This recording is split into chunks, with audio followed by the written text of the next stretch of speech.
and welcome to day 39 of our 2790 series. We're still in the book of Acts. We're reading today Acts chapters 22, 23, and 24.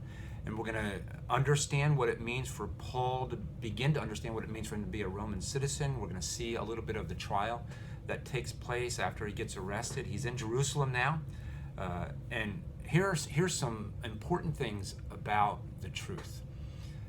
When people who don't want to hear the truth or understand the truth because it threatens something, either about their personhood or about their livelihood, when they decide that they don't want to listen to the Spirit of God that's inside of them and they trample that down, then the only option they have is to be turned over to themselves, and that creates tremendous confusion in our world when people are handed over to themselves. And so when Paul goes into Jerusalem and there's going to be a trial, some people who are threatened by the truth, it tells us that they stirred up the crowd. And that's so easy to do because if you have the authority and the power in the town, you can rile people up. But as we look at the different riots in the book of Acts, it's pretty clear that most of the people who are even the ones participating in this was going to be a lynching, most of the ones even participate, they don't really know what's going on. They're just kind of going along with it. They're confused.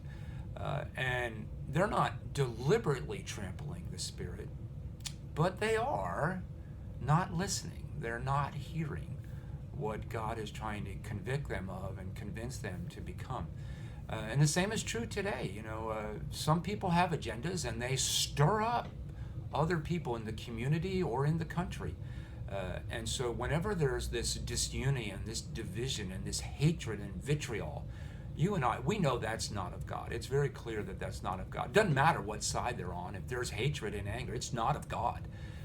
And so that's kind of what we learn from this in the book of Acts. And Paul has his ace in the spades that he's going to play, and we're going to read that tomorrow as what God's plan is for Paul in the future. And he was right. He's not going to go back to Ephesus. He's not going to go back to any of those cities. He's about to go to Rome. And so that's God's plan for Paul in his life. And Paul has accepted it. He doesn't pray for God to change his circumstances.